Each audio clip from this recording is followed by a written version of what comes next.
it was getting parents ready to go home. And they're like, wait, we're not ready to go home. You can't send us home. We don't know what we're doing. Mm-hmm.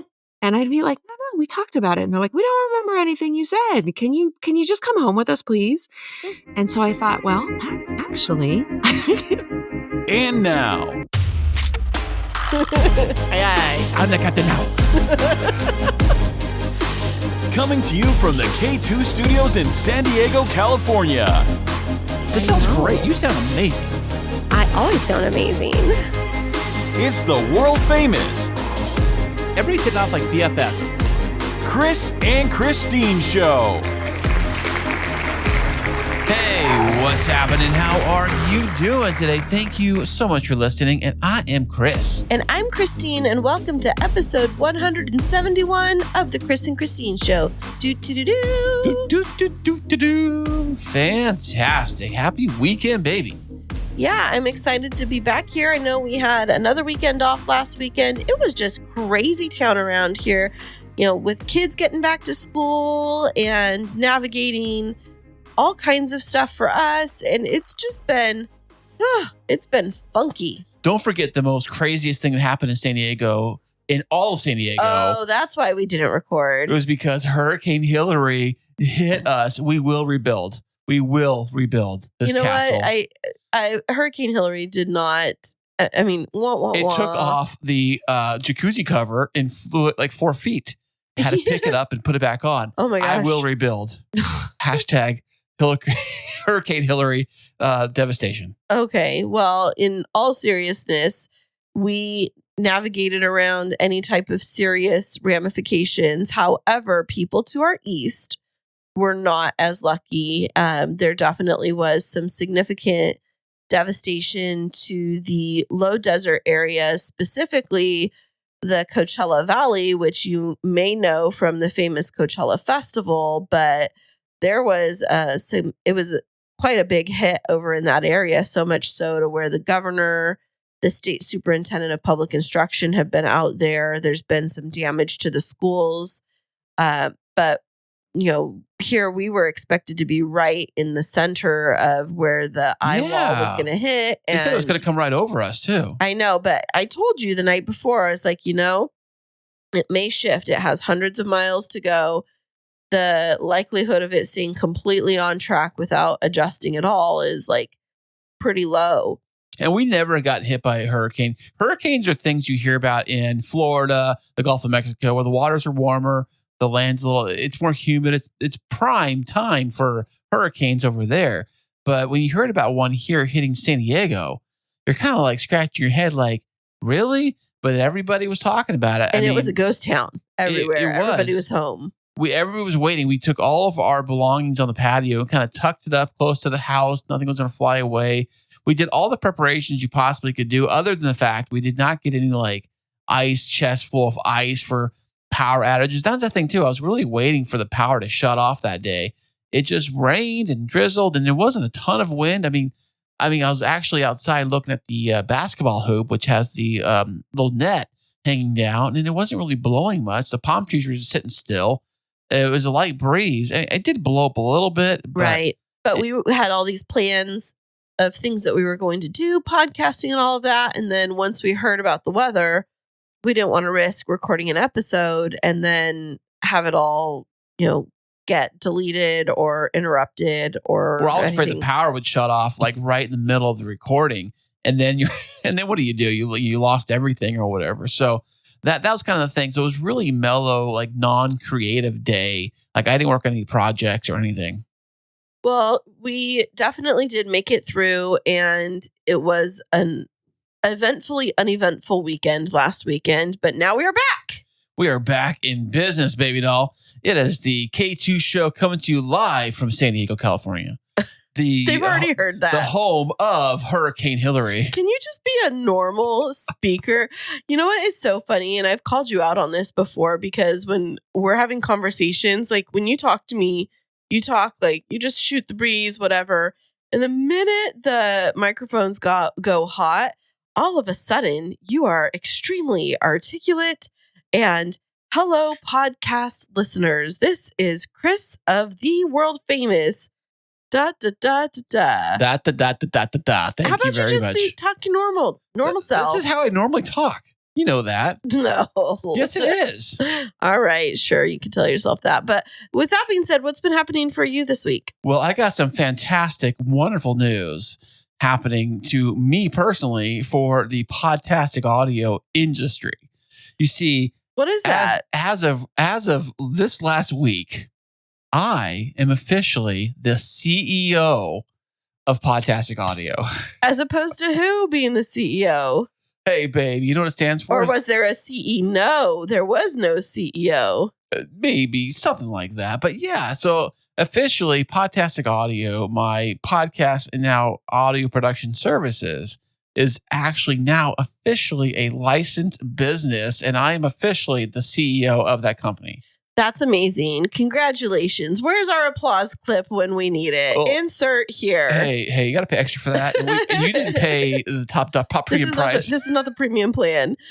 But in all seriousness, it's definitely an exciting time for you where you've gone from this idea of starting a podcast to having multiple podcasts and now editing and producing other people's podcasts and being a legally formed business entity that has a business license. You even got it in the email. We need to print it out and get a little frame for it. I did print it out, but are they supposed to send me one in the mail too? Or am I supposed to go off this photocopy printed version? No, you just do the printed version. You just print it out and then we can frame it. Oh, I didn't notice it expires end of this year. Yeah, every year you have to renew it. But I thought it expired on the day you got it, like a license. No, it's every calendar year. So it's best to get one in January because you get a full year's worth, or it doesn't matter. Right. I guess it doesn't matter. If you're going to file taxes, it's for whatever year you bought stuff in, whether the license expires. Okay. Yeah, I mean, you'll have to renew in just a few months anyways, but then that'll go for the whole year. Yeah, it's no big deal. I mean, it's just a small dollar amount to give you permission to function, but how does it feel? It feels incredible. I saw that. I was like, wow, holy smokes. This is great. I can physically start writing off everything on my taxes. This is amazing. Oh my gosh. I'm going to write off the bagel I ate. No. I'm going to write off this beer. I'm going to write off. Like you think, well, Kris, how does that relate to your podcast business? Well, if I can't eat my bagel, I can't think. And if I can't drink this, I can't function. So it's all related to doing the job. No, but it does remind me of this clip from one of my favorite shows, Schitt's Creek, where David, he's one of the male characters in the show. He's talking with his dad about his business and he's saying, well, it's a write-off. That's right. Yeah. And his dad's like, what's a write-off? And he's like talking about like face cream and things like that. And he's talking about all of these things that he bought. And he was like, well, it's a write-off and this is a write-off. And his dad says, well, who's going to write it off? And like, because he's asking him, do you even know what a write-off is? And he was like, yes. And then he's like, well, who's going to write it off for you? And then David pauses and he was like, the write-off people. It's totally you right now. It's like, do you even know what you're saying when you say you're going to write it off? You well, goofball? I'm seriously, everything I buy, well, it has to be podcasting related stuff. So it means the microphones. If I buy any new microphones this year, if I buy a new podcasting computer, which I've been looking at for a while, I might hold out until the next one comes out because that's usually what happens. If I get a new phone, maybe write that off too. What else could I possibly like anything that's tech related, I possibly would write off programs, apps, anything like that. But that also begs the question of how are you going to keep yourself organized so you know what your expenses are, Mr. Fly by the seat of my pants. I'm sure there's a cocktail napkin I can write stuff on around here somewhere. I mean, I'm sure Janet, our accountant, she's going to look at us this year and she's going to be like, Kris, what are you doing? Like, what are you sending? I'm what gonna are you bringing like, into I'm gonna me? like go to the office meeting. He says, "What are all of your like documents documenting all your expenses for the year?" I'll dig into my pockets and like pull out some change, a receipt, a bag of some bubble gum. So yeah, I'll dump it on the counter and say, somewhere in that pile there, it's got. It's everything you need to know. We really have an amazing CPA that we work with. So she's somebody that I went to when I moved down here, my finances were a mess post-divorce and trying to figure out how to get back on track and, debts from the divorce and all of those types of things and splitting of assets. And so I did some digging to try and looking through Yelp and finding highly rated CPAs that I met with. Janet, at the time, she was a partner with somebody else. And I met with her and she was just so impressive and helped me come up with a plan to just turn around my financial situation. So I've been working with her, wrapping up 8 years now. And then when you and I got together and we got married and had to file taxes for the first time, you were like, well, let's just go to my guy. And, we just drop off all the papers and then he gets us the stuff. And I was like, no. Everybody's got a guy or a girl in your case. No, I don't go to I told you, I don't go to a tax preparer. I go to a CPA. What's the difference really? Well, a tax preparer is like the people that you can go to TurboTax or whatever those places are, H&R Block. Yeah. And you walk in and they are legally allowed to prepare your taxes for you, but they don't know the intricacies of all of the tax laws and they codes. Should. They work for everything. No, they know how to complete tax filings versus being legally compliant with all new codes. It's like a lawyer versus a paralegal. Yeah. Well, no, even a paralegal it's like a legal secretary versus an attorney. Okay. A legal secretary can take in forms and stamp them, fill them out, and do things like that.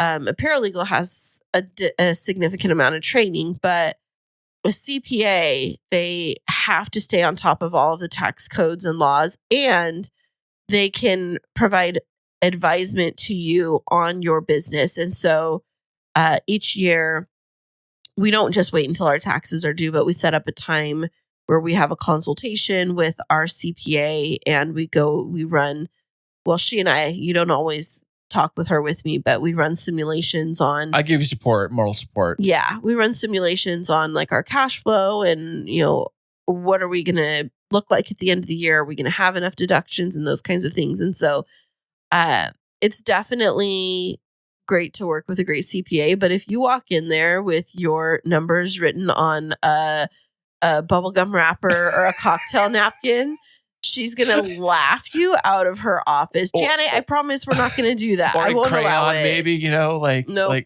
like Sharpie in the back of my hand. Like, I wrote this receipt down in the back of my hand here, and it's right here. But in all seriousness, as the CEO of Podtastic Audio, that does put additional responsibilities on you to run your business as a business. So what are things that you have in the works to help you set up your business for success? Well, first things first is that I have to get new business cards. And because the ones I do have, I made them. They're great. I got them. Shout out to Vistaprint. Got them done there. It's very easy to do right on the website. And the problem is that I got clever thinking I'll just put a QR code on the back. People click it. Sounds great, right? But it goes to a dead website. So it's not going to do me any good. And now since I am now officially the CEO, I can probably put a fancy business card with a CEO on there and all that great looking stuff. And I want to work on that. That's one big thing I want to do. What's another thing I want to do? It's business related. Really, it's all about now I have to really get organized with money I've made and money I've spent and figure out well, thank goodness we use Honeybook to book all this stuff. And Honeybook does keep a track of all the money I've earned so far. But I have to really go in and look at all the expenses. Like we use CleanFeed to record. That's an expense. Right. I didn't buy this computer this year, but if I buy anything this year moving forward that's for the podcast, I really should keep track of it and be aware of that expense and write down everything I possibly can. I don't expect to do any major traveling this year. Although I may go to clients' places in person and record for them personally. Right. I probably should get gas receipts or something for that. That's another world, but I can't imagine. I know every time you have to start a new business, the first couple of years, according to tax code, Janet was telling me this, is that you're allowed to take it as a loss. Only I think the first 3 years, and then after that, the government gets wise to you and they say, "Hey, this is just a hobby. It's not really not taking it seriously." But you only claim it as a loss if you actually have a loss. Like there's businesses that are profitable in those first couple of years. But they write off everything, so it becomes a loss. Like, Yeah, that's exactly. So for Kristine Smith Designs last year, we made a good amount of money, but then when you factor in building the studio and furnishing the studio and all of the marketing and everything like that, it definitely adds up. And don't forget supplies too. You get to buy those flowers. Those flowers don't grow in our backyard. And all that kind of stuff. So, and you physically got to pay for your gas, your car, your wear and tear. There's so many elements you got to think about that potentially you can write off that most, people who don't have a business license like myself here, they have to, pay out of pocket and taxes and things of that sort. So I'm really hoping that from the tax angle, it really helps us, helps our family out. Becomes very beneficial for us in the long run. And I think you did say that if we had one extra business to the family, that it would really help out our taxes. I don't know. I mean, I'm not a CPA, but what I just wanted is for you to be legitimate. And as you're getting income from these different clients, you've been functioning kind of as an independent contractor, but to be able to have a legitimate business filing. And so when we do complete taxes at the end of the year, that you're able to claim that as income. And it's very exciting for you. And it's very exciting that we both have our businesses that are, we've had them, but for you to be able to have the recognition, you did your fictitious business name filing for Podtastic Audio. We did the promoting it in the local newspaper. So it's giving everybody notification that you're starting a new business, and then filed for your business license. And so it's only on the up and up from here, honey. So great job. Oh, thank you so much. The first thing I did is when we filed, the very first thing I did, I think is that I went on my LinkedIn profile and I titled myself CEO of Podtastic Audio. Maybe you should do like Chief Technical Officer. I don't know, CTO, but everybody gravitates to the word CEO. Yeah, it's just the way it is. You got to say CEO. I'm the CEO. I might get a shirt made, since I'm the CEO. Maybe that would be pretty cool. Well, that's exciting stuff that's been happening in your week. I've had a few exciting things happen in my week. Nothing as big as yours, but the first thing is I was able to start. It's kind of nerdy, but I have an associate's account with Amazon, which means that we actually earn commissions for some of our favorite products that are purchased off of Amazon. And I was just trying to figure out where I could link up my favorite items because I don't have an Amazon storefront yet, because they typically give storefronts to people based off of the number of followers that they have on social media.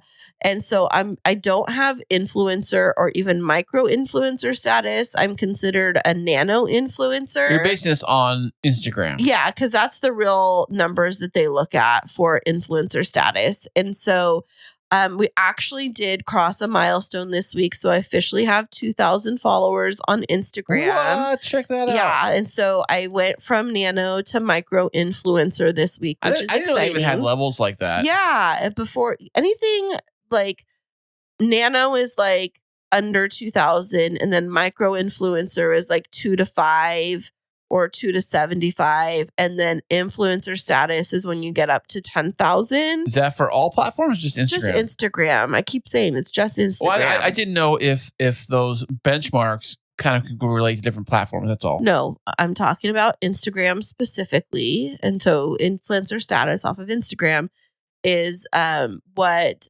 most platforms look at when they're deciding whether or not to give you influencer or creator status. And so being in that level, I have an Amazon Associates account, but I do not yet have an Amazon storefront. But I was able to, through TikTok, find out a way to be able to link up some of my favorite Amazon products into my Pinterest account. And so I was having a lot of fun last weekend during the storm, being able to create these different lists of different types of products that I think are helpful for couples, especially when they're looking for specific like wedding themes and things like that, and up and coming floral designers, because I get asked a lot through DMs, like when I'm doing videos of my florals, like, oh, where did you get those floral snips? Or I really love that pop-up trash can. Where can I get it?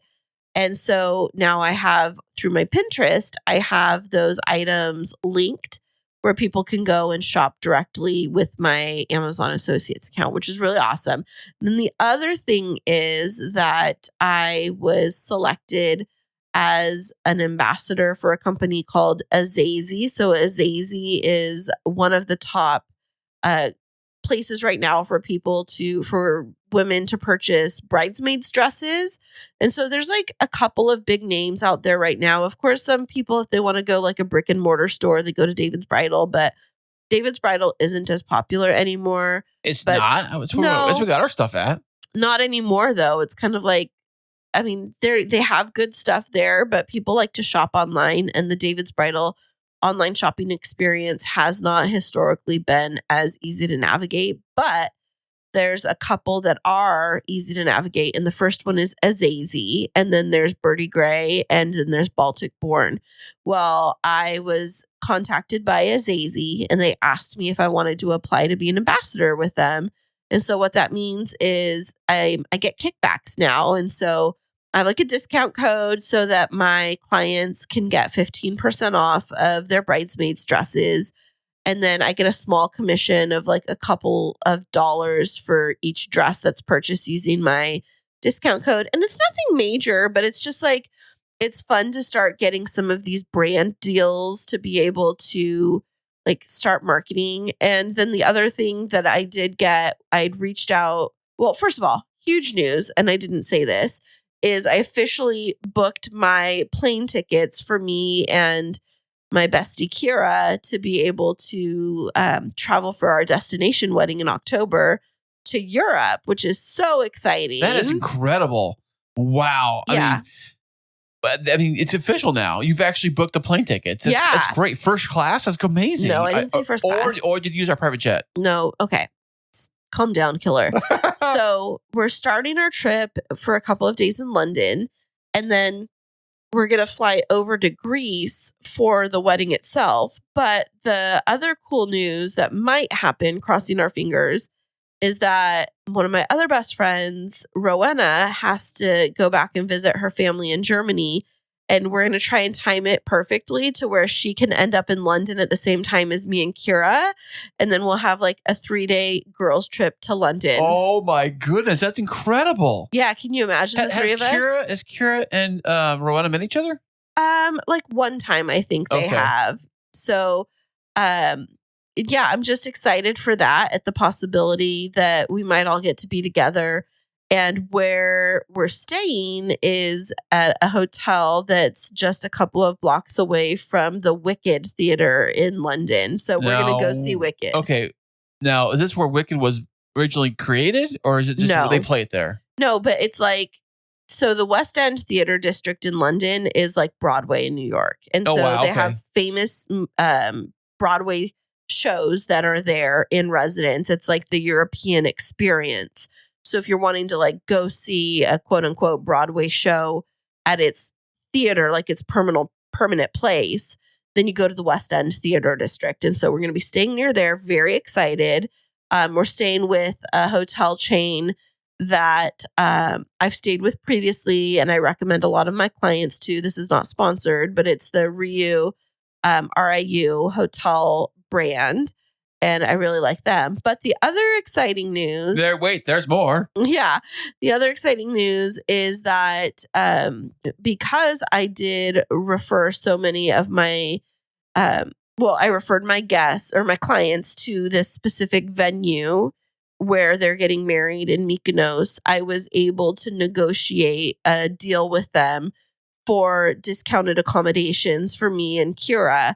And so this is like I put a whole proposal together and everything for them to like give me this specific rate that I was looking for, and they went for it.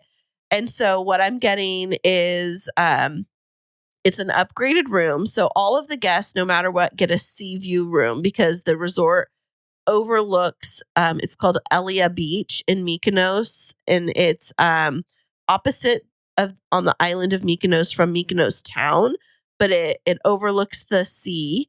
And the upgraded room that we got means that we have a private balcony with a jacuzzi right outside of our door. Holy crap. Just for the two of us. That's like those Instagram videos I see with it. Is it the one where like you open up the doors and it's like these doors open up and the pool is like halfway in the room and halfway out the balcony? Not that serious. I mean, I was trying for that room because they have that one? They have certain rooms that have infinity pools right outside of the door. Yeah, that's the one. Yeah, we didn't get that. We are getting a jacuzzi room where we're just going to be able, I mean, it's going to be a lot of work, but at the end of the afternoon to be able to like hang out with my best friend, grab a glass of champagne, hop into the hot tub and just sip and relax in Greece. That's great. Right? Yeah. So I negotiated a really good rate with them and I'm excited about that. And so it's just been a lot of fun stuff related to the business lately and like trying to grow the business and build brand partnerships and sponsorships and things like that. Because all of that stuff is just so fun. It is very fun. That's the fun part of it all. The hard part is paying for all this stuff and then, or going between clients and they're paying you and you're navigating this and that or trying to get new clients. Always fun. Yeah. Actually not that fun, but yes, it is. Well, it's fun for me. I think I kind of look at it almost like a game of like trying to challenge myself to see, am I going to be able to book this? And, how am I going to connect with them so that they understand that I'm really invested in their vision? And then, a year later, you're in this spot where you're just on the countdown to like less than 50 days of going to Europe. Wow, that's incredible. Yeah. Now, major question. Are you taking one of my GoPros with you to do some video vlogging or anything like stuff? No, I'm going to take my great brand new phone and we're purchasing some, sounds so cheesy, but disposable cameras because I know you're giving me that weird look. Why? Because film photos are all the rage in the wedding industry. And so I'm going to take some photos on film and then scan them in so that I can use them as part of, it's like high quality scan them in. You're looking at me weird. Just trust. That's going to be like, no, just great. Trust. It is going to look that great. It's going to look grainy and textured and filmy, which is all the rage. You can do with all kinds of filters and your phone can do that. Nope. And not catch the movement like a regular one. All right. So when Kristine puts together her scrapbook, it's going to be on photo scrapbook on photos only on real old fashioned Kodak disposable cameras. Have at it, babe. Make sure you do not, when you take a picture, don't do the mistake of putting your finger in the lens because I've done that many times on those cameras. But that's a whole vibe. I mean, not putting your finger on it, but like having something in the field of vision, like a flower or like a veil that you're looking through. You totally like last year's or 1980 mistakes on film have now become a trend. Like, well, you are a trendsetter. You are an influencer. You are a micro miniature mini bun influencer. Thank you. I thought you were going to call me a Cinnabon influencer. Oh, that too. I think I'm the Cinnabon influencer. I guess so. Hey, speaking of influencers, our little Mason has his own YouTube channel. He's on his way to 1,000 subscribers. That's crazy. We have a little goal set for him, and he's creating all these videos and. Our kids are so stinking talented. I know Mason's got his YouTube channel and Jacobs does all this really cool technology stuff. And Zeke and I were on the phone talking about he's setting up his first interview for his communications class and he's going to record it in Zoom and edit it through some film reel something. But our kids are so awesome. I remember when they were super tiny little babies. I remember when I first held both the babies when they came out. Jacob first. I did not drop the kids, although I almost did, I think once or twice. But they don't know that. But no, I remember holding Mason. I was the first to actually hold Mason as a newborn baby because he was a C-section, and they bring him out and they put him on the table and they clean him up and they wrap up. They give him right to me. I have to cut the cord where they do. And I'm looking at him like, hey, Mason, what's up, buddy? I don't think he was even looking at me. I think he was just kind of just sitting there like, chilling. What happened to me? Where am I? Why am I here?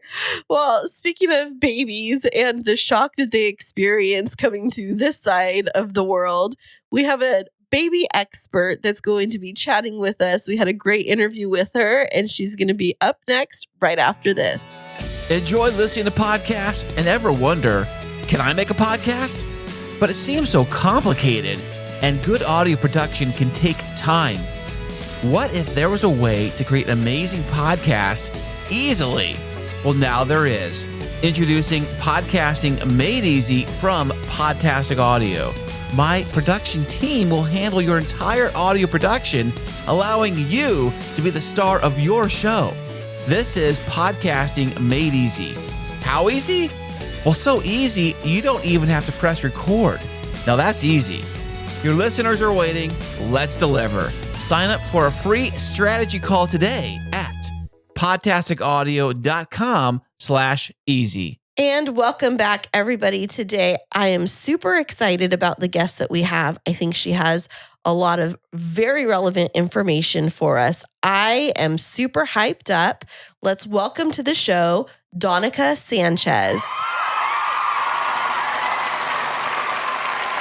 Thank you guys for having me. I'm super hyped up to be here. Hey, Danika, how you doing? Wait, so where in the world are you joining us from? I am joining you from, we'll call it Ventura, California. So just north of Los Angeles on the coast. Nice. My grandparents lived in that general vicinity in the Ojai area. So I think that's not super far from you. Ojai is just a little inland from where I am. Ojai is beautiful. And when I grew up, I thought that Oxnard was almost like in Palm Springs area. It took until I moved to Southern California to realize that you're on the beach. We are Oxnard. I still haven't discovered yet the origin of that name because it's just a bizarre name. But you said Oxnard. I was confusing with what's the place in England? The school. Oxford. Oxford. That's what it is. Yeah. I was like, wow, that's pretty far. Very far. No, we're right on the beach here. So I'm a beach girl. I need my ocean water and nice and salty air. Yeah, Oxnard doesn't seem like a beach town kind of name. You would think it'd be like Newport Beach or Ventura Beach, but Oceanside, yeah. Yeah, I know. Maybe it was famous for oxen. Yeah, like I said, once I find out, I'll let you guys know. That sounds great. I'm super curious. Well, thank you for being a Southern California gal and joining us here on the show today. Have you lived in SoCal your whole life? Born and raised. Yeah. Nice. Yeah, me too. Kristine's, mid-state. Would you call it? Mid-state. Middle state, right? I'm a transplant from Central California. That's Central California. Yeah. Okay. You're close. You're still a California girl. Absolutely. Yes. Okay. That's where I'm from. No, because we say Fresno. we emphasize the no quite a bit. Just don't. It's better if you just say Central California, I think. Just don't say Fresno. And you're good. Ouch. Or you just say Cali is what you really say. I'm just from Cali. Well, the funny thing is, I lived in California my whole life, and I don't think I've ever referred to it as Cali. No, California people don't refer to it as Cali. They don't. Outside people do. That's right. They do. You're from Cali, aren't you? I'm like, where? Huh? Yeah. You are not. You're right. Yeah. You're like, thank you for telling me that you're not from here. Exactly. Well, we are very excited to chat with you about who you are and about your background. But before we get into talking about what it is that your business that you own and operate, we'd love to know a little bit about you as a person. So you've lived in California. What is your professional training? Ooh, I, for the longest time, called myself a jack of all trades, master of none. I have done a little bit of everything. I've done marketing, I've done financial advising, I've done administrative assistant, to kind of doing whatever I could to help with the finances of the household, but still stay home with the kids if I could. So it wasn't until my youngest was in high school that I sat down and said, okay, my turn. What do I really want to do? And nursing, I actually sat down and made a list of all the qualities I wanted in a job. Like, I want to wear comfy clothes. I want to work with babies. I want to help people. I want a flexible schedule. And I don't want to go to school for 10 more years. So nursing kind of fit all those things, and went back to school when I was 40 and got my nursing degree and graduated when I was 45. Wow. Look at that. That's super interesting. Now, when I think of a job that would allow me to be in comfy clothes and I would say relax a little bit. Nursing's not the thing that comes top of mind. I've watched Grey's Anatomy. No, I've seen them. They wear pajamas all day. I've seen those. They're called scrubs. The scrubs are coming. Now, relax, in my defense, relax was not on my list. It probably should have been, but that word was not, I didn't clarify. No, I really love critical thinking. I love problem solving. I love helping people. And nursing really hits all those, and really scrubs are pretty comfy. So, well, it is. Nursing is definitely a difficult job and requires a lot of your brain. So you said you wanted to work with babies. Is that the area you decided to specialize in? It is. So I actually went to nursing school specifically to become a NICU nurse. NICU is the neonatal intensive care unit. So that's basically the preemies, all the ones that are born earlier than they should be, go to the NICU. And that's what they put in that little special box, right? I've seen that box. They put them in a special box. Now, the box called an isolette. It's called isolette? Yes. Now, how does that box work? Does it keep it like a certain temperature, oxygen? How does that thing work? I was curious about that little box. Yes. So it's temperature regulation. And then we can also kind of control humidity a little bit. So the smaller and earlier the baby is, the less their skin is ready to work like our skin does. So the tinies, the ones that are born at, let's say, 26 weeks or before that, need some humidity to help keep their skin intact. So those boxes can help with temperature and humidity. Oxygen is separate, and that needs to be done through little masks, or little nasal cannulas and things like that. So in working with the neonatal intensive care unit, do you have to get a special type of nursing certification for that? Or is it just like all nurses graduate ready to go into that area? I will tell you that all nurses graduate ready to go into no area. Like teaching. Okay. Yeah, that's exactly. We learn the basics of everything, but you really don't learn what you need to know until you get into the unit that you're going to be working. So there was not a special certification that was required, but not all hospitals will allow new grads into their NICUs. I found one that did. And so I learned through training with experienced nurses. I did some reading on my own. I tried to take some extracurricular courses to help me. Since then, I have taken, it's called the RNC. I should have looked it up before I came on, Registered Nursing Certification or something like that. And I got my specialty degree in the NICU. So I've since then acquired some extra stuff, but it's not required right off the bat. So my background, my mom she's now a family nurse practitioner, but she became an RN when she went back to school when I was 8. So it sounds like kind of a similar journey to yours, where I was the youngest of my siblings. And so when she got hired, her first nursing job was as an ICU nurse, and she had something called a preceptor. Is that like you were talking about? Is that like somebody that helps train you in what to do in the unit? Yes, that's exactly what that is. So preceptor is an experienced nurse that has been on that unit for a long time, and they kind of mentor you basically, or teach you what you need to learn. So they're kind of like the senior lead person of the crew. Kind of helps out the new people. It could be. Yeah, they could. They are one more senior nurse, not in age, but in experience. Yes.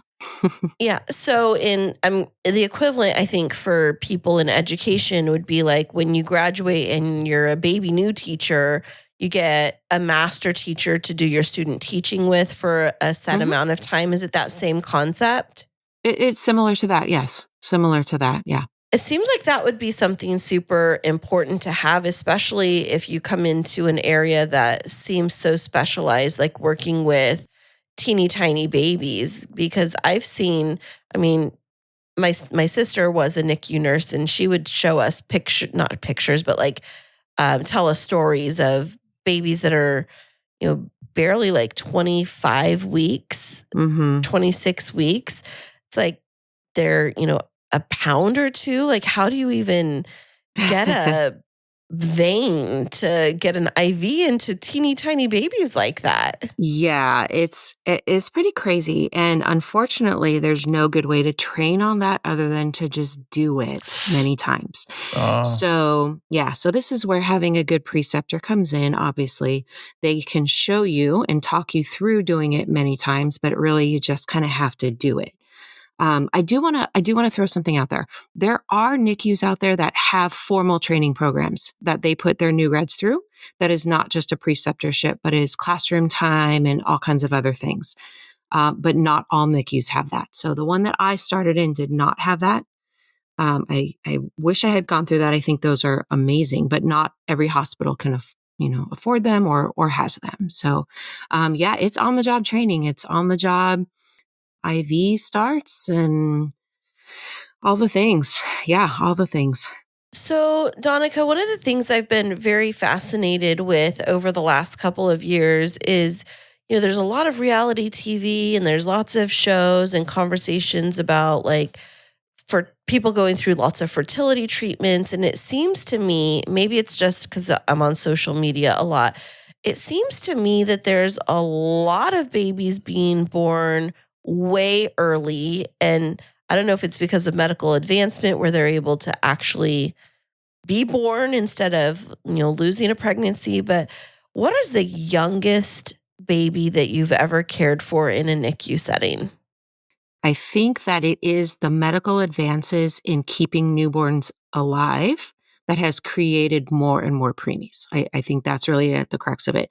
Currently, the limit of viability, meaning the youngest age a baby can be born and still live, is 23 weeks gestation. Wow. I know, isn't that now crazy? That's with the help of our new modern technology, right?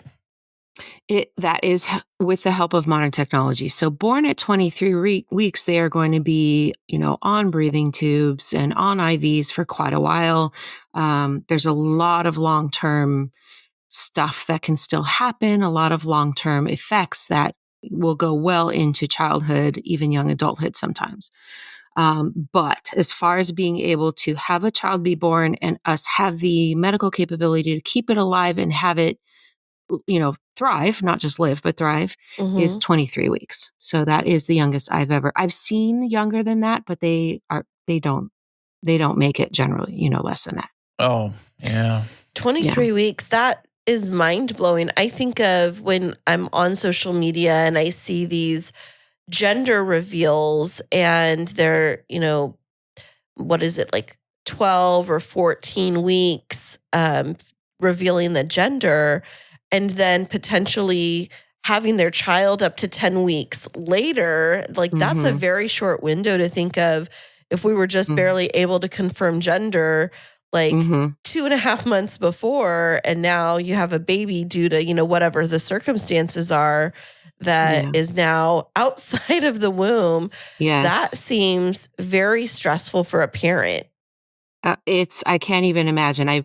I've obviously seen it a lot. I have not experienced it myself, but it's gut-wrenching. And it's gut-wrenching and amazing all at the same time. And I think I can only say that from a nurse's perspective. But like you said, the baby still has to do all the growing it was going to do inside. It just now is going to do it outside. And to me, the fact that that's even a possibility is pretty amazing, that baby can do that. From a parent's perspective,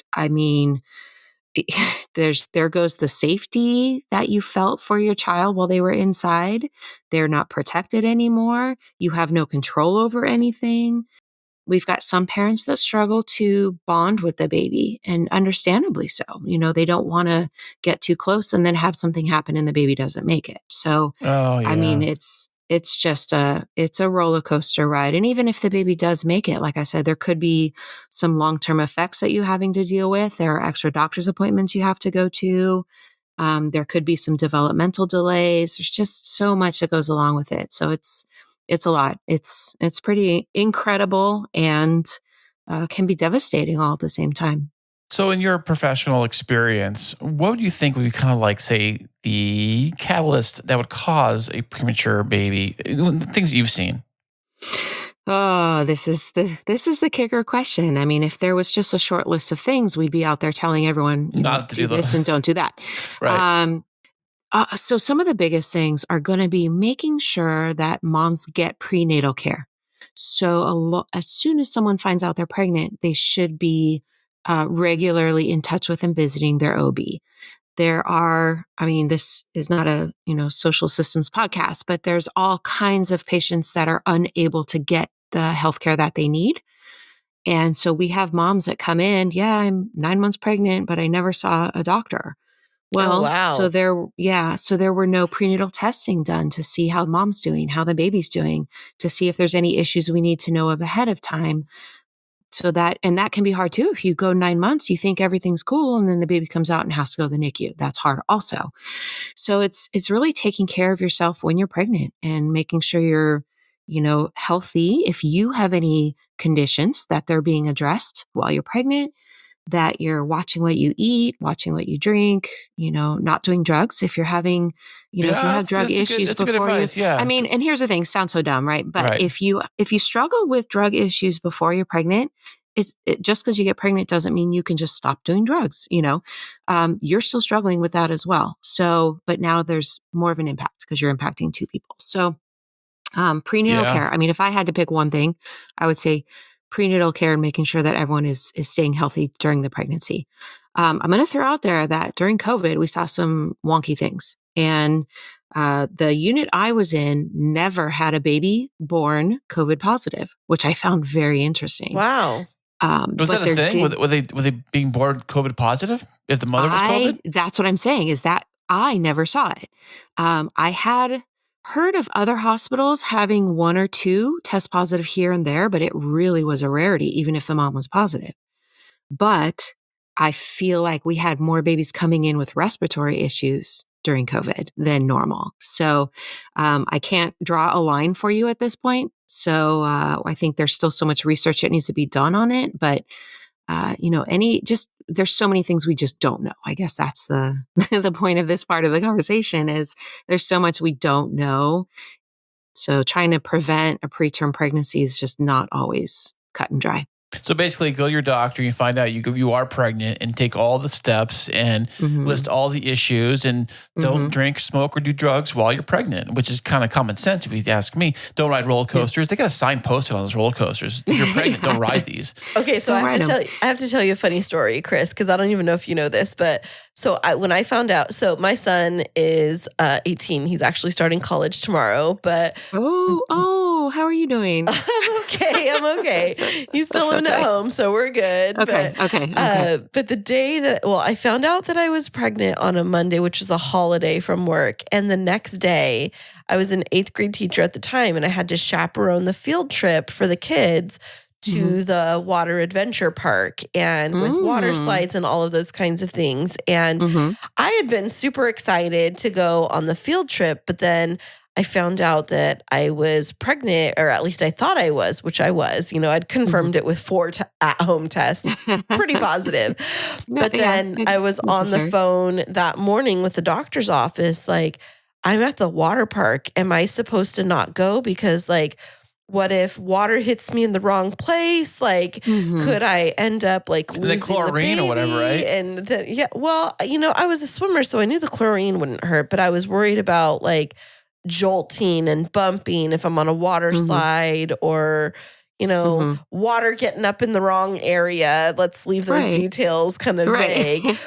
But, it's not always common sense, even for somebody that has, an advanced college degree. I was sitting there on the phone with the doctor, like, am I allowed to go on a water slide? And they're like, no, you are not. So, interesting. Yeah. And here's the thing. You have a college degree, but did you ever take a course in how to be pregnant? No. It doesn't exist, right? Yeah, all these life courses we wish, right? Yeah. Listen, there's a whole list of life courses we should be taking that we're not. Right. So, and that's why I think that prenatal care is so important. You need to have somebody you can call with those questions who has a knowledgeable answer, who isn't going to be like, it's fine, just go on the water slide, But how did we do it so many years ago? Because this technology is fairly new within the last, 50 years or whatever. And how did we do it 100 years ago? Well, so what we did 100 years ago is we just did what we thought was right. right? We did our best. And so let's use the water park example. You're going to have a spectrum of people, and some people are going to be like, I'm going on this water slide. I don't care what you say. Like, what if I didn't take the test till tomorrow? I would have been on the water slide anyway, Right. Other people are just super conservative to begin with in life. And so they'd say like, oh, I'm pregnant. Oh my gosh, no, I'm not going to do anything that will jostle me around. So before, we just guessed. We guessed and we did our best based on what we thought was right for ourselves and our bodies. Well, now we have experts. We have evidence-based research and evidence-based practice and more information, I think, to go off of. So that's the difference is we have more people we can consult and resources we can tap to get this information and be more knowledgeable about it. That's super fascinating. Well, with your expertise in the NICU, are you still now working in the NICU or have you moved on to bigger and better things? I've moved on to different things. Let's say that. I went to a different unit in the hospital, the postpartum unit. So that's where mamas go after they have their babies. And just because I wanted to expand my knowledge, and I have a good grasp on what happens to preemie babies, but let's go learn about the healthy babies, and kind of the transition between the two. And it's been great. And that is really what has led me to the business that I formed is being with these moms and dads and getting them ready to go home. And nowadays, if you have your baby vaginally, just regular, then you're in the hospital for about 24 hours. Mm-hmm. If you have a C-section, you get to stay for a whole extra day. So you're in the hospital for 48 hours. Well, the first half of your stay, you haven't eaten for a long time. You've been in labor for who knows how long. You're on meds. You are exhausted. And so pretty much anything I say the first half of your stay, you're not going to remember the next day. So it was getting parents ready to go home. And they're like, wait, we're not ready to go home. You can't send us home. We don't know what we're doing. Mm-hmm. And I'd be like, no, we talked about it. And they're like, we don't remember anything you said. Can you just come home with us, please?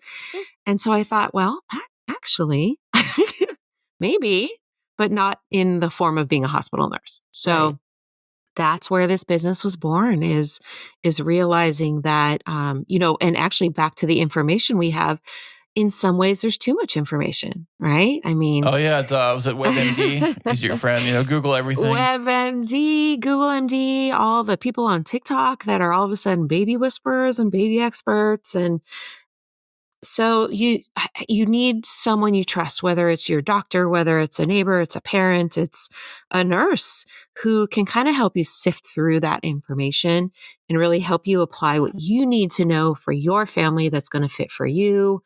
And, getting your parenting feet going and your confidence building. That sounds amazing. I would have loved to have that after I had my son 18 years ago, because, once you go home, you're like, well, what do I do with this little tiny human and how do I keep them alive? I know they eat, sleep, and poop. But what happens when I don't know why they're crying? Or, what if I have a colicky baby or have a baby that had an extended NICU stay? What do I do now? And, there's so many people that I see on, like celebrities and social media that they talk about like their night nannies or night nurses. So what's the difference between what you do and this like quote unquote night nanny, night nurse mentality? So the first thing I want to address is the term night nurse. Night nanny and night nurse essentially are the same thing for the most part. The terms are used interchangeably, and it really is for somebody who's coming into your home and basically takes care of the baby for you during the night so you can sleep. Now, what I do and what my employees do, we are certified registered nurses, all of us. So when you hear the term night nurse, don't assume that person is a registered nurse. It's just a term for it came from wet nurse, which was back in the day, like all the way back to old Romeo and Juliet. Where they would hire people to breastfeed the babies for them. because breastfeeding was kind of a lowly thing that you didn't want to do, especially if you were a queen. You didn't breastfeed. It's not what you did. So you hire someone to do it for you? Yep. Wow. Yep. You hire someone to do it for you. And those people were called wet nurses. So hence the name wet, I guess. Yeah. Yeah, exactly. So I think night nurse came from that as well. You'd hire someone to come in, take care of your baby overnight. Well, when you were only breastfeeding, that person would also have to be a wet nurse. So, so now it kind of, the term never went away, but today there is registered nurses, which is different. So I just want to clarify between those two. So what we do is we're not nannies. We are not here to come in and just take care of your child for you, because number one, you're not learning anything that way. Mm-hmm. And number two, a lot of people can't afford that. They can't afford to have someone come live with them for, months at a time. So our goal is to help make that transition easier. We want to help you learn to be a parent. We want to show you the better way to give your baby a bath, or the better way to diaper, or the more comfortable way to hold your baby so you still have another hand available to do stuff. So by teaching, it's one of those, right? Like you teach a man a fish, you can feed a village, or whatever the saying is. Mm-hmm. We're like, I could just do it for you, but that's not really helping you in the long run. And we can't help as many people that way. Whereas if I show you some of the tips and tricks and theories and strategies to help you, then you will be more confident moving forward. And there should be less stress for you and the babies as well, which ultimately, honestly, at the base of everything I'm doing is like, let's decrease stress for everybody. That's right. The less stress, the better. So what are some of the common mistakes that maybe a new mom would make who didn't really understand or know any of this stuff, as far as like holding the baby or perhaps maybe bathing the baby? What are the mistakes they would make? So I think the biggest one is thinking that the baby should be happy now that they're in this big open space and they can stretch out. Okay. Your baby does not want to be in a big open space, and your baby does not want to stretch out. Your baby You're free. Go run. Yeah. And they're like, no, put me back in that warm, dark place where I was for 9 months or 6 or however. So what we need to do to help them transition, and we're strictly talking about newborns at this point, so kind of the first, maybe a couple of weeks, is having them be contained. So swaddling them and making sure they're swaddled nice and tight. The wrap up. Yeah. I remember at the hospital I had my kids, they would do this, like they take this blanket and they do this cute little wrap, like we call the burrito wrap. Burrito. Uh-huh. Yeah, the wrap the baby up so tight like a burrito, feet and all, little face was showing. That's all you tell was a little face, and everything else was wrapped up, I was like, how do you guys get it? They taught me how to wrap it up with the blanket, and I could never quite get it just right like they do it, but I try my best, But I remember that, wrapping the baby up. Yep, wrapping the baby up, because that helps them feel more safe and secure. They're going to be more calm that way. So some of the common mistakes when you're swaddling a baby. So they need to be tight around the shoulder part, but they don't need to be as tight around their feet. It's okay if the feet's a little looser, but the shoulders.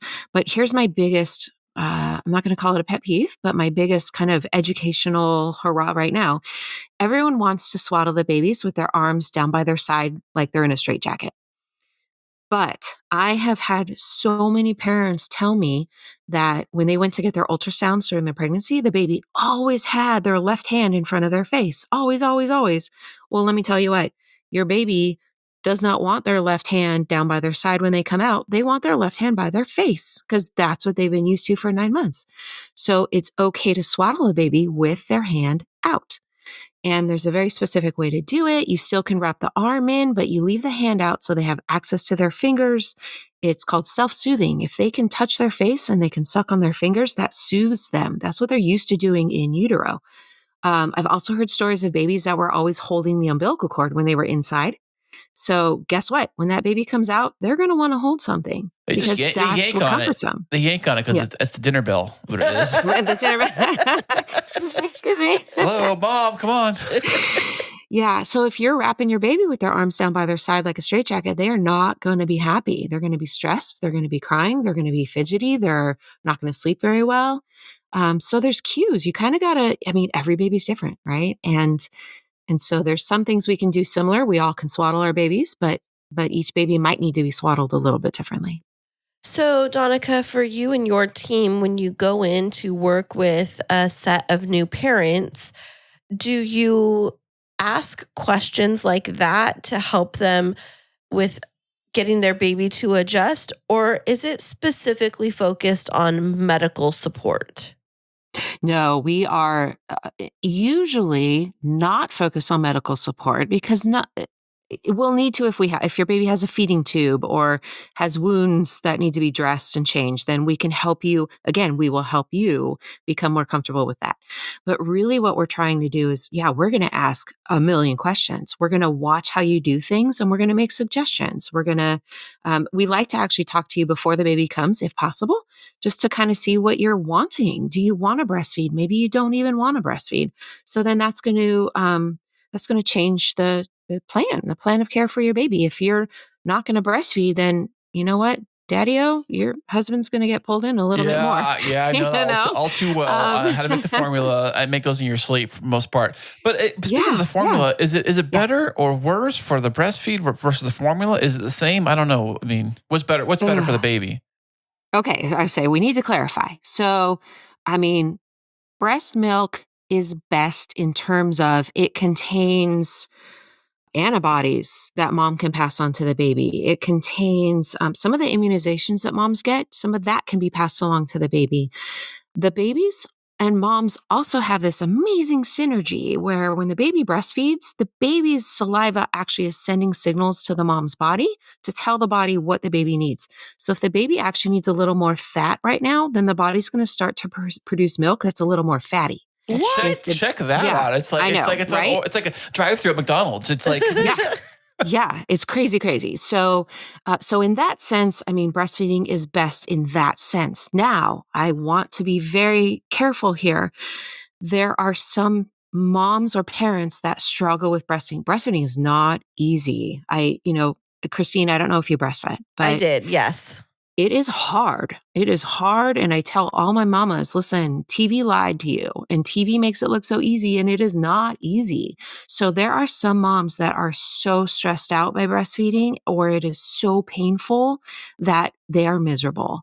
And that's going to make parenting miserable and that's going to stress your baby out too. So every situation is different and we need to find what works best for each family. So and maybe pumping and giving the breast milk is what works for you. Oh, great. yeah. Then everyone can do, we can get a little bit of both in there.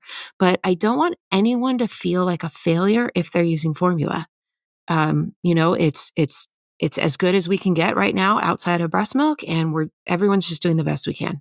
Right. So. Yeah, absolutely. And I think that that's such an important message. I know that when my son Ezekiel was born, because he was a C-section baby, Mm-hmm. and they took him a few weeks early because he was so large that they were worried about delivery complications. And there was, some family history, like genetic history of really big babies on his dad's side. And so it was like, I was definitely being watched ahead of time. So when he was born, because he was a few weeks early, there was something that hadn't fully developed that may have in those last few weeks in utero of his ability to nurse more effectively. Mm-hmm. Yep. And I remember the lactation consultants coming in and having to make appointments to pack him up and go over to the hospital, to the lactation center where they would weigh him before I nursed.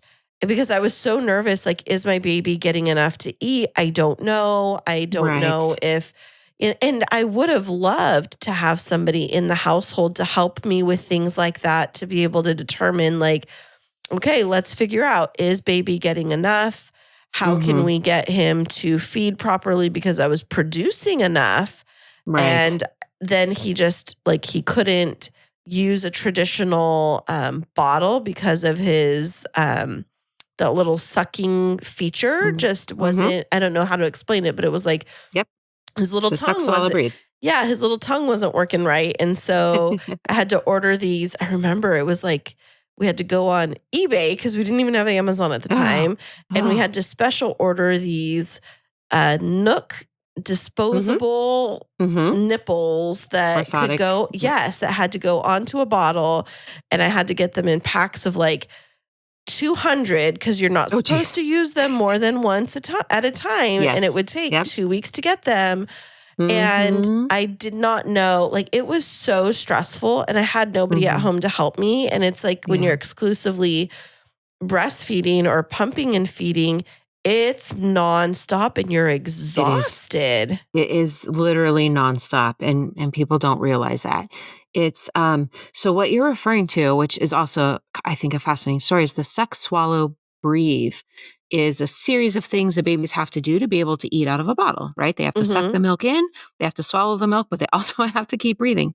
So when babies are still in your tummy, they are swallowing amniotic fluid.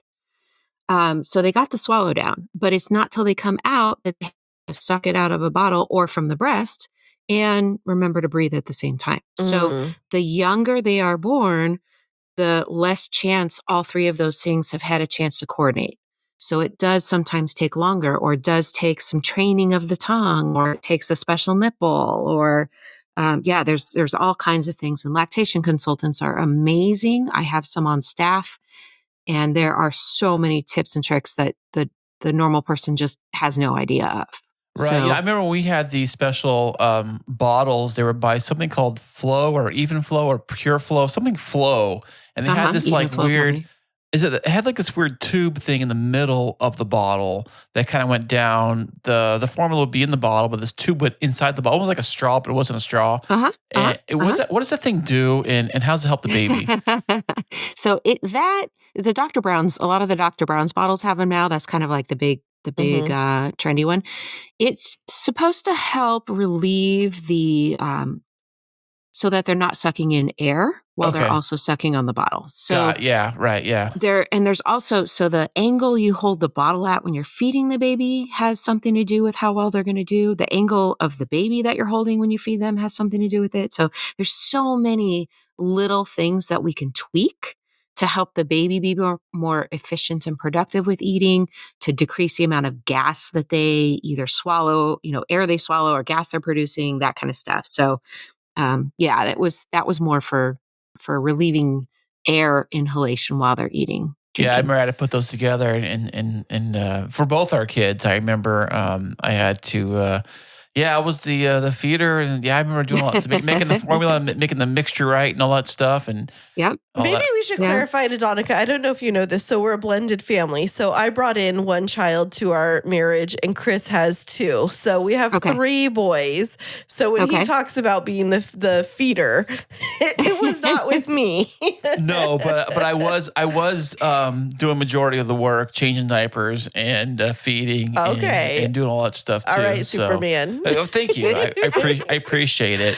So. But that brings up a really good question that I have, Danika, and I know it goes along the lines with what we're discussing, is so much of social media talks about what women go through when a child is born, but there are so many situations where dads are the primary caregiver for a number of different reasons, whether mom's sick or he's taking on that provider, or Mhm. being in a 2-dad household, or even Mhm. single dads that are wanting to start a family on their own. I know we talk a lot about single moms, but surrogacy, 2-dad situation. So Yep. what does your care look like and support for fathers? Because I think that we don't talk about them enough in newborn care. I agree with you wholeheartedly. We don't, and I think we're starting to. And there's practice and research that's coming out saying that there is such a thing as paternal instinct, not just maternal instinct. Mm-hmm.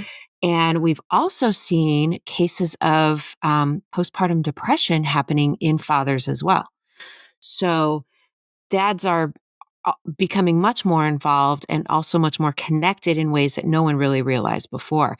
So in some sense, our care is the same in that the skills are the same, but we're not there just teaching skills. We are always keeping an eye on parents. How are they doing mentally? How are they doing emotionally? How are they doing physically? Are you sleeping? Are you, Right. please get some sleep? Are you feeding yourself? So the thing that we're finding though with dads, either single dads or 2-dad households, is that sometimes either their moms don't live nearby, they don't have family nearby, or they have moved to a new place and they just don't know a lot of people yet. They haven't created, their village or their support system. So, or sometimes they haven't even let people know that they're going through the process of surrogacy or of getting a baby, partially for their own protection in case it doesn't work out, partially because maybe they're in a situation where they're afraid of what people are going to think of them. It makes me sad to say that that's still a worry in today's age, but it is. So, we're always careful to take into account the feelings and the mentality of the situation and of all parties involved. So, like I said, though, paternal instinct, it is a thing with my couples that have a traditional mother and father, a female and a male. I tell them both, there's instinct both sides. But if you guys are ever arguing, I'm going to go with the maternal instinct just because she physically had a connection with the baby for 9 months. Yeah. But no, we definitely should not be discounting the role of the males in the household, the dads, in any way. Yeah, I think some companies, I don't know if it's a law or not, but I know that what is the time off? Like the paternity. Yeah, for males, are usually they're extending it. It didn't used to be. It used to be kind of short lived. Now I think they're granting us fathers a little longer time to be home with a child to help out and nurture and that kind of stuff. Yes, there's paternity leave now. You caught me on whether or not it's federally mandated. I don't know that for sure. But there are more and more companies that are offering longer amounts of time that dads can take off to be home. Or not even just, we'll just say dads. Doesn't matter what kind of a couple you're a part of, but to let the non-delivery person have some time off to be with the family, which is amazing. It's great to see. Yeah, I agree. I think that when I reflect back on my experience of having my son, so I had him C-section, and then he got sick. He ended up contracting RSV at a week and a half, and then it went undiagnosed until he was 3.5 weeks. And so by the time he was hospitalized and, in a not necessarily an isolate, but kind of a similar kind of a setup when he was so tiny, I was rolling by myself because his dad's paternity leave was only 2 weeks at the time.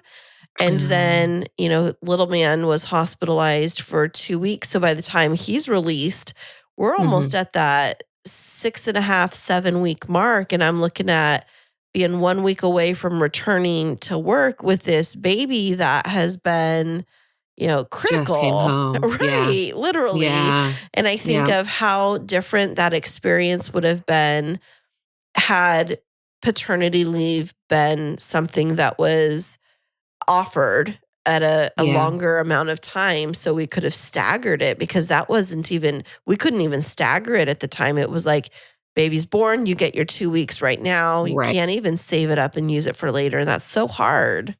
It is so hard. And that is luckily something else that companies are, I think, starting to see, that they need to offer a little flexibility with that. So I have had patients who the parents, patients in the NICU who are going to be there for a couple months, let's say. So maybe one of the parents took off work when the baby was first born, took a couple days off, but once they realized baby was going to be in the NICU for a couple months, they went back to work and then saved up that paternity leave or maternity leave until closer to when the baby was getting ready to come home. For that exact reason, because once a baby comes home from the hospital, it's a whole new transition time. Yeah, it's where the fun really begins. Exactly. And as a parent, we've had so many parents, they're used to the baby being in the NICU where there's nurses 24/7, where the babies are being monitored 24/7, to going home and they're like, do I need to buy a monitor? And we're like, no, you'll be fine. How do I know? How do I know? And they sit and stare at the baby all day, which isn't really healthy for anybody. Right. So there's a lot of work to be done in this whole arena with making life better for parents and newborns. But, I got a huge bucket list going of life goals. And right now we're on the one family at a time plan. But it'd be great if we could get some more maternity and paternity leave rules in place for sure. Absolutely. Okay, now I want to pick your brain, Danika, because Kris and I, as we were prepping for this interview, we were having conversations about things that we're curious about. As you can tell, we've been out of the baby game for a while. We're not getting back in the baby game. My mother-in-law listens, so Sandy, no babies coming. Until grandbabiys. Yes, someday, very far down the line. Zeke's 18. Very far down the line. Don't wish that on me. But one of the things that so Kris and I, we stay pretty in tune with popular culture. And there's been some celebrities recently. I mean, there's been a number of them that have grown their family through gestational carriers or through surrogacy. And there's been a couple of big news stories recently. One is Chrissy Teigen, but the other that that's been sticking out to me is Khloe Kardashian going public about her struggles with bonding with her baby that was born via surrogacy, her baby boy, versus the connection she had with her child that she biologically delivered herself. And so I was wondering if you can talk with us a little bit about, for families that are growing through surrogacy, maybe some tips, or even just moms and dads in general that may be struggling with that I don't feel super connected to my baby yet. Is there something wrong with me question? What can they do to help normalize those feelings and then give themselves a little bit of grace? I love this question. And I love that she has done that, because part of the answer to that is just making it more public and making it not taboo to talk about. Because I'm sure that everyone who has ever felt that thought they were the only ones that felt that. And they are not. So the step one is not being afraid to talk about it. So one of the things I kind of referenced earlier, people talk about, it takes a village to raise a baby, is you need to have people in your village that you can tell anything to. Because this is one of those things that you may not be comfortable sitting around with, at lunch with a bunch of people saying, I don't feel like I'm bonding with my baby, but you can confide in someone close to you that can provide you some support with that. The second part of that is, I think, and I'm not a psychologist, psychiatrist, so I'm not a professional necessarily on this topic, but the more confident and comfortable you get with caring for a child, the more bonding you will be able to do with that child.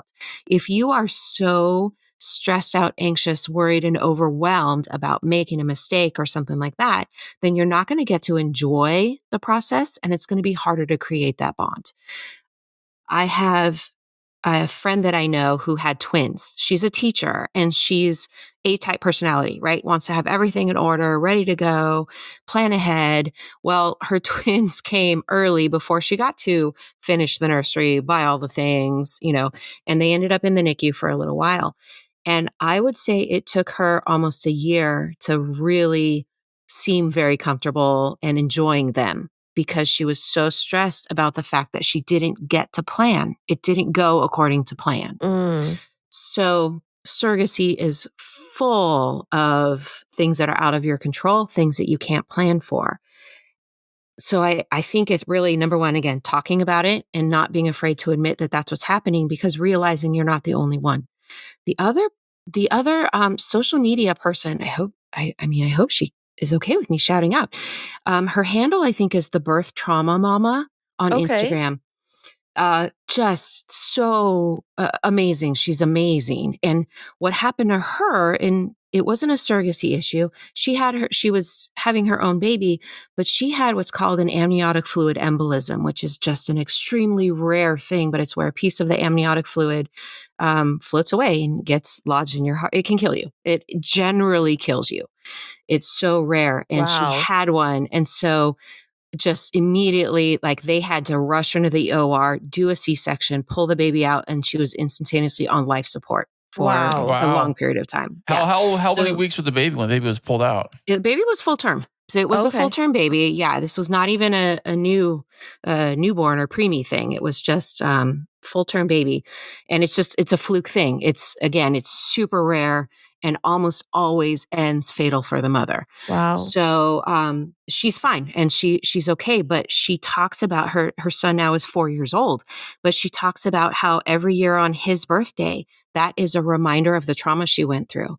So while she's on one hand trying to celebrate the joy of having this child, she is reliving kind of a PTSD moment of the trauma that she went through at his birth every single year on his birthday. So there's all kinds of reasons that someone can have trauma from birth or from a surrogacy experience.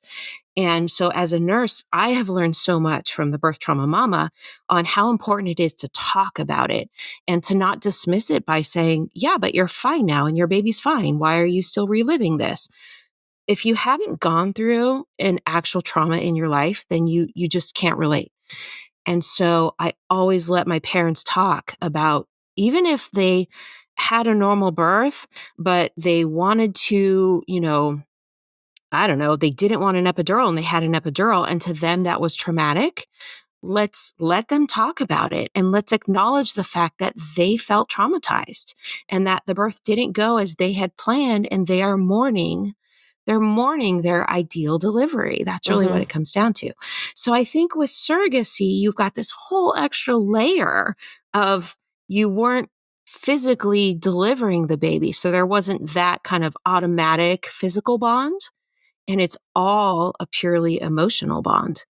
So trying to reduce the stress as much as you can, and anxiety and worry, and being involved as you can and as hands-on in a stress-free way, I think is one of the ways that you can help build a bond with the baby. Now, I'm also keeping an eye on this story, and I can't wait to hear more and learn more as she reveals more on, advice that she has for other people, because surrogacy is gaining ground. It's a lot more popular now than it used to be. So there's going to be a lot more issues and events surrounding it that we really haven't been aware of before too. Well, the thing that I did appreciate about the story when she did talk about it was that she being Khloe Kardashian talked about how she brought this up to her mom, and she said, she felt like a horrible mother, even vocalizing that it was harder for her to connect with her son.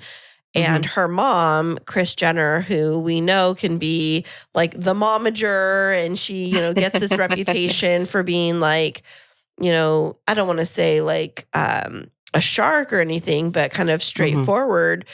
Khloe was relaying that her mom spoke up with compassion, like, hey, you've got to give yourself time. Because, it was a different set of circumstances, and different doesn't mean bad. Different is okay. You just got to give yourself time and lower your expectations and just let yourself just be his mom without having to be a mom in any certain kind of way. Because I think that society really does, for both parents, set these expectations that the minute that your baby is born and handed over to you, whether that was, your biological child physically delivered and you're holding them now, or biologically yours and you're being handed them from a gestational carrier or surrogate, there's this Disney-esque kind of mentality around, I think, childbirth, where it's, now that your baby's here, it should be like, the birds are chirping. It's like the Lion King. The being a Lion King, you hold the baby up, and everyone celebrates and bows down, and it's all good. And then you go on to your magical happily ever after. And for so many families, that's not the story. Right. Because it's a living, breathing human with real needs. Yes. And we are living, breathing human beings coming in with our own baggage and our own stuff to start out with. So, and that's, I think, another reason where our company is beneficial is that I'm so glad that Kris Jenner was, sympathetic and empathetic towards her, but not all parents are going to be, so sometimes maybe it is better to talk to someone that is outside of your family. That's why I say, we never know what anyone's situation is, but we can come from a place of wanting to listen and be sympathetic and empathetic. We've dealt with so many parents in so many different situations that, in a sense, we have kind of some more training and some more experience with that. And maybe it would be easier to talk to someone that you don't know, in your immediate circle of friends or family about these things. And hopefully it won't be so shameful, because it shouldn't be. But absolutely, society just loves to paint pictures of Disney movies. I mean, Right. we all want a Disney movie for a life, of course, but I mean, also Disney movies also have a horrible component to them, all of them, right? The Lion King is only great at the end because Simba overcame his father dying. Right. So, I think when we all are reviewing our own stories, and we kind of tend to focus on the awful stuff sometimes, or we focus on all the great and forget all the awful. But life is a balance of both. And so we're all out here just doing our best, right? To survive and have as happy a life as we can. I agree. And I think that there's just these taboo topics that, like we've been saying, haven't been talked about enough. And I'm so grateful that they're being talked about more, because it helps to, I don't want to say normalize it, because it's not like expect this and it's going to be hard and rough and difficult, but it at least helps people know that, hey, this is out there. And if you're feeling something along these lines, you're not alone. There are resources. And I think that a big one that I'm thinking of is postpartum depression. And it's so interesting that we're having this interview today, because one of my friends that I finished my doctorate with posted that one of his classmates, they just lost one of his classmates this morning, actually. Oh, no. And when I went in and I was reading the story, very prominent doctor, researcher, breast cancer researcher, and it was a murder-suicide of a mom and her baby this morning. And I was looking at the timeline and I was like, okay, so what are the facts? Yes, you see this very highly regarded female doctor, but you also see the fact that she had a 5, maybe 6-month-old baby, and it was first thing in the morning. And I immediately went to, was she struggling with postpartum depression and it was missed? Is this something that, even as a medical professional, and this is not making light of anybody's struggles, but this is very big news, and it happens. You hear of mothers taking their lives, or just becoming a shell of themselves. And as you were mentioning, dads struggling silently, and it impacts marriages. And so I'm wondering, as you're going into the household of parents, how do you as a professional assess and provide care or recommended supports for parents that may be going through the baby blues, or something even more severe where it's actual full-blown postpartum depression? The biggest way is by being observant, really. It's asking questions and not just hearing the answer, but really listening to the answer. So if I'm asking you, are you sleeping? Are you eating? And they say yes. Okay, how much sleep did you get last night? What did you have to eat yesterday? If you got 1 hour of sleep and you had some crackers and peanut butter, that's not sufficient, right? I'm a huge proponent of educating before you leave the hospital, which obviously, I only have so much control over, but it's having the people around you taking notice of what's going on also. So I tell partners, if the baby's mom is the kind of person who loves to have her hair done every single day, and then you notice she's gone 3 days without doing her hair, that for you would be a big sign that something might be wrong. Whereas for me, I'm fine with my hair being in a bun for a week in a row. I don't care, So Well, that's you not a look sign. great, by the way. Well, thank you. I put it in a special bun for you. Thank you. Yes. But it's so different to everybody. So it's kind of a general conversation we have at the beginning is, when we come, we also are going to be keeping an eye on you guys. If we're asking questions about you, it's because we want to make sure you're doing okay. And, if there's anything we can help you with, please let us know. I also am trying to also spread the word about 988. the new national mental health hotline number, right? So 911, you can call for medical emergencies. Everyone knows this. The new one is 988. You can call if you're having a mental health crisis. So I tell my moms or anyone who's feeling like they're having some postpartum depression, but if you are at home alone with your kiddos and you either are having thoughts of harming yourself or your kiddos, or you are just feeling so overwhelmed that you can't do anything, call 988. Just do it. And someone will help you in some way. So this is also something that I think more OBs need to be on top of. I think some do a really great job and a lot of them are missing signs. So I also had a friend who told me after about a year that she had postpartum depression.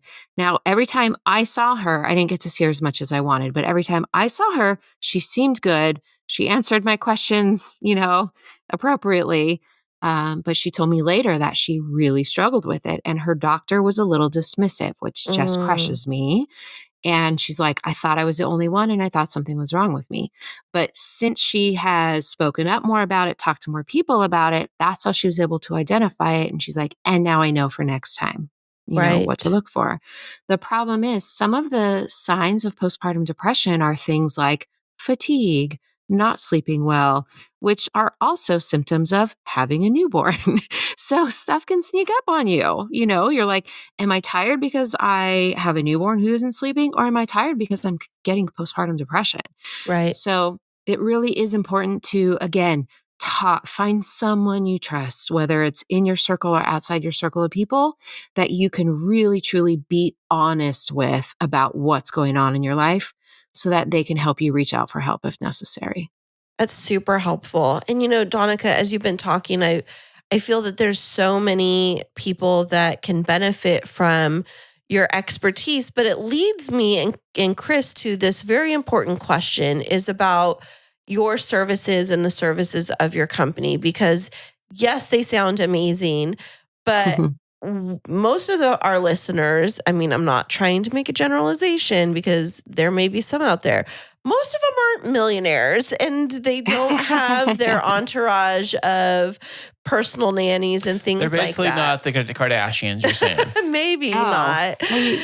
You should have told me this before. We could have saved a whole hour. No, I'm joking. This service sounds so amazing. And also, our listeners could be like, well, this is so outside of my reach. And so questions that Kris and I had as we were looking through your website before is, how does a typical middle-class, middle-income family afford something like this? And are there options for financial assistance? Like, can health savings accounts help pay for this? So talk to us about how this works.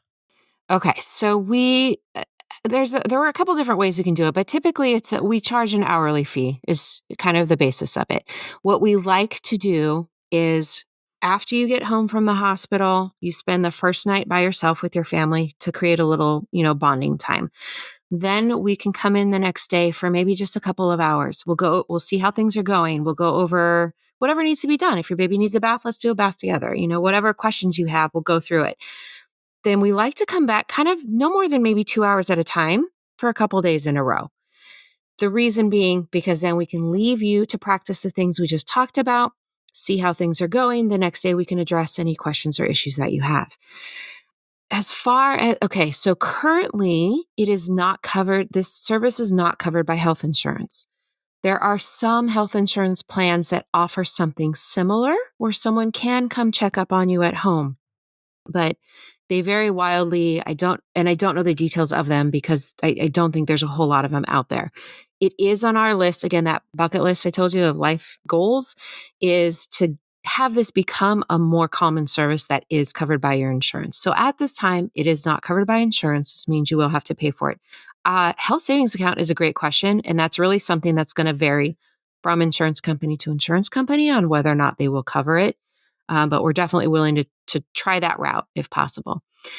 For financial aid options, there's an organization called Men Having Babies that helps men have babies via surrogacy. And we are one of the providers there that offers some free services to people who qualify. Also some discounted services. So if you are in that situation, go check out Men Having Babies. That's something that we could always work on.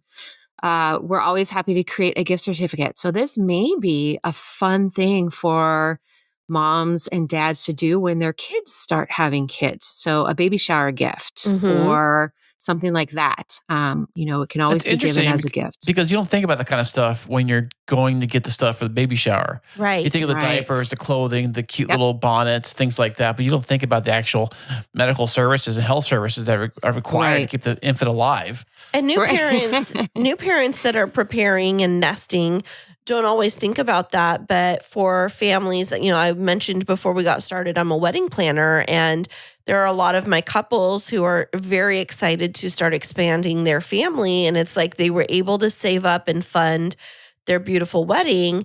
But what does it actually take to prepare for expanding your family beyond a crib or a bassinet and bottles if you're putting away a little bit of money every week over that course of the 24 to 30 to 40 weeks that your child is in gestation, then you could have a little nest egg to be able to set aside for services such as this to help preserve your sanity and help you feel a little better supported. Yeah, when wedding planner really is also the perfect analogy, right? People didn't used to use wedding planners that often, but then if your caterer doesn't show up, you are, as the bride, you are the one on the phone trying to find food, or if there's issues, you're having to, try and fix it yourself. Whereas if you hire a wedding planner, and yes, it's a little bit of an extra expense, but honestly, in the big picture of things, it is so worth every penny because you will get to enjoy your day and your guests will get to enjoy the day and not have to be running around putting out fires or, doing those types of things. And it really is the same type of thing here. Now, that being said, there are some organizations that are starting to offer financial aid. Sometimes it's in the form of loans, but it is specifically for these types of services. There's one in only if you're in the Los Angeles area, but it's the Jewish Free Loan Association. And you can qualify for an interest-free loan for anything related to childcare, healthcare, having babies. And I've talked to them specifically about our services, and they said, heck yeah, this definitely qualifies. Wow. So yeah. And it's, like I said, amazing. It's only for Los Angeles area. There's an application process and the whole deal. But so there, I think, are more and more resources starting to be offered to help out with these situations. So we're going to have to, keep our eye out for them. I'll try and, I have a resources site page on my website that will keep updated with stuff as we find out about it as well. That sounds amazing. So Danika, where can our listeners find out more about you and your services? Because you said you serve the entire United States, so you're not limited to just the Southern California area. How can they access more about you, your resources, and your services? So we are, so I want to clarify that. I am in California, but we can offer services anywhere in the United States. We would prefer to do things in person because there really is no substitute for hands-on help and having someone standing right next to you to show you like, oh, move your thumb here and you'll feel more comfortable. Because sometimes it is little tweaks like that help. But we can also offer virtual services. So we can do, via conference call or via Zoom or something like that for somebody that maybe can't pay travel fees, or if there's some other situation, we can definitely do something like that. The best way to reach out to us is through our website, which is www. Do we even need to say the W's anymore? No, I think it's understood. Okay, I didn't think so either. Yeah, I figured there's no other option, right? Baby Steps, plural, nursing.com. So babystepsnursing.com. There is an inquire tab. You can shoot us a little message with whatever questions you have. You can email us info, I-N-F-O, at babystepsnursing.com. Perfect. And we so appreciate you being here on the show today. And for all of our listeners, whatever stage of life that you're in, whether you're looking at growing your family, you've recently grown your family, you have members of your family growing their family. I think that there's really good nuggets in here for everyone. And for those of us that may be beyond that stage of life of having children, I think it helps us reflect on our own experiences and say, gosh, we wish we'd be having babies now versus 15, 20 years ago. But also you, I hope, have some more tools to be a member of someone else's village. Right. And you can be that ear that listens without judgment and that can be supportive, regardless of what the situation is. I think that's really important as well, is to have more and more people like that out there so people are less afraid to be honest about what they're going through. Absolutely. Well, Danika, thank you so much for being on the show. We wish you all of the best of luck and good luck to you holding and kissing and snuggling all those sweet little babies. My favorite part. That's my favorite part. Thank you guys so much for having me. This has been really wonderful. I've enjoyed talking to you guys. Thank you. Are you in the middle of wedding planning and feeling overwhelmed? There's no need to fret, my friend. Kristine Smith Designs is here to rescue you. Offering wedding planning, coordination, and wedding floral design services, let us help relieve your stress and make your wedding day dreams a reality. Visit us at KristineSmithDesigns.com. That's KRISTINE SmithDesigns.com and request a free consultation. You'll be so glad you did. That was such a fascinating interview, especially as we were talking about parental bonding and postpartum depression. And it's super fascinating to me. I think it's great. I love, the whole newborn. It's so fun. Having a baby is almost like Christmas morning. You know it's coming. You know what you're going to get. For a man.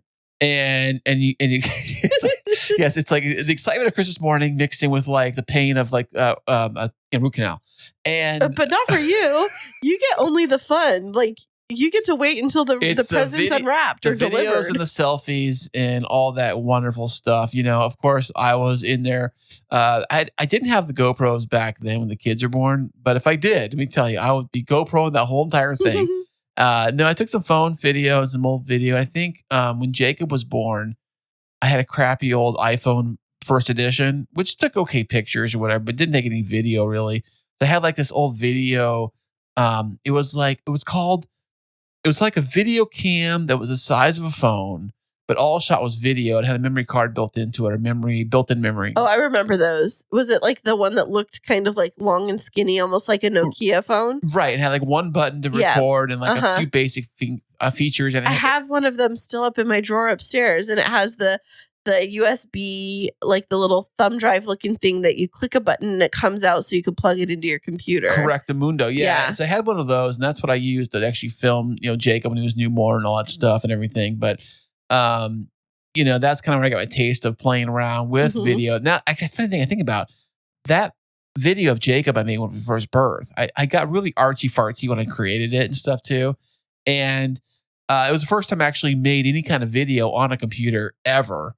Was Jacob's birth, playing around with stuff and adding music for the first time and splicing pictures with video and doing the transitioning and all my old earlier computers. So it's a little grainy and it's a little blocky, the video quality is, but that's kind of where I fell in love with making videos and stuff. And of course, having a baby too is always a fun part of that experience. But now they're older, it's looking back on the fun stuff. I should look at that again. Yeah, it's interesting you bring that up. I was watching an Instagram reel a little bit ago today, and there's an influencer I follow, and she just had her 5th baby, but she had this kind of time lapse of what their night looks like, what their nighttime routine is, and the feeding schedule and the nursing schedule, like when she's having to pump, when the baby's not feeding, and then diaper changes and things like this. And I was just looking at how little sleep new moms get. She had a partner that works a full-time job, and so she doesn't ask him to do a lot for the evenings. And so I know every couple is different, but new moms, they I don't know how they function. There's so little sleep and their bodies are still healing. It's so crazy. I remember, not that I was a new mom, but I do remember that I would take care of the babies, up in the night, early mornings, lack of sleep, that kind of stuff, and changing, feeding. And at one point, it just becomes like but muscle their memory. Mom was chipping in too. I didn't say she wasn't, but I was. I know, but you did make it sound as if you were the one doing it all. Well, in my perspective, it felt like I was, but I'm saying, you roll Give your her eyes. credit. Yeah, see, that's what guys do after the fact. They're like, "Oh gosh, I was up so much changing diapers," and it's like, you probably did 25%, and she probably did 75% because we come with the equipment. And guys come with 2 hands and legs and be able to take care of the babies. And they fake puke when they have to change diapers. Oh, I took care of many diapers in my day. Yeah. Let me tell you, I took care of them, and I mean, I remember when I was feeding the baby, whichever baby it was, and you're super tired, you're just exhausted, you're literally just sitting there passing out, and then you're holding the baby, his head in the right position, and you're getting the bottle and keeping it up in the right position and all that. There was a funny video I saw of a girl, it was like at a restaurant or something like that, and she's like feeding her baby, she's holding, but like putting the bottle in the baby's ear or something like that. And the baby's face, his eyes wide open. Like, what are you doing? And she's like talking to her friends, like, I don't know. I guess you're that tired that you just don't even, you just, it's muscle memory to where the point of like, you hold the baby this way, you feed the baby that way, but then you got to line up the bottle with the mouth. Right. It's kind of the way it works. Definitely. Well, this has been a really interesting episode. I've definitely learned a lot, and it's just made me realize that, I need to check in on my friends with babies and toddlers a lot more. And it's funny because one of my closest friends reached out to me last night, and she doesn't live that far away, and her kids are a year old, and I still haven't met them. And, we text all the time, and it's like, gosh, what am I doing? And so we made a time, as I was thinking about releasing this episode, we made a time in the next couple of weeks where we're going to see each other, and we're just going to figure it out. And this friend of mine, she had twins, and so they're super busy, but I'm going to make the time. We're going to see each other, and I'm going to check in on her more. And so for those of you that are listening, make sure to check on your friends that are, whether they're single parents or, combined parents doing this with a partner. Check in on your postpartum friends and make sure that them and baby are doing okay. And, send them a gift card for DoorDash, or, just have a grocery delivery dropped off at their doorstep or something to be able to help them. Or even maybe offer to watch the kids so they can have a nice, relaxing nap. Yeah, that would be a great solution. So, we'd love to hear your other tips on how you can support new parents or parents with another new baby in the home. Drop them on our social media channels or you email them to us. And where can they find more information about how to contact us? Yeah, you can go to our master website, which is krisandkristineshow.com. And there's a link to it in the show notes of this episode. Absolutely. And so thank you so much for listening. We hope you got a lot out of this interview, and we'll be back with you next week.